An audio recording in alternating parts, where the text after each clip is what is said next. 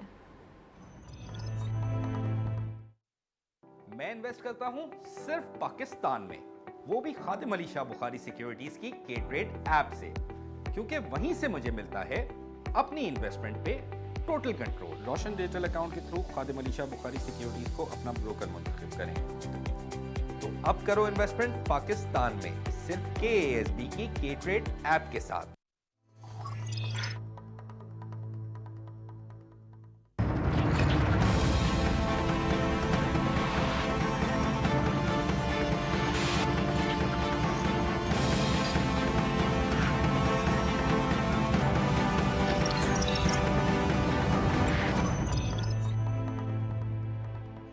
Welcome back नाजरीन। Break से पहले हम डॉलर के हवाले से बात कर रहे थे। आज ज़बरदस्त एनालिसिस हमने देखा। मोहम्मद यूसुफ साहब हमारे साथ मौजूद है। Thank you so much Mohammad Yusuf, आप हमारे साथ मौजूद थे। काफ़ी डिटेल एनालिसिस।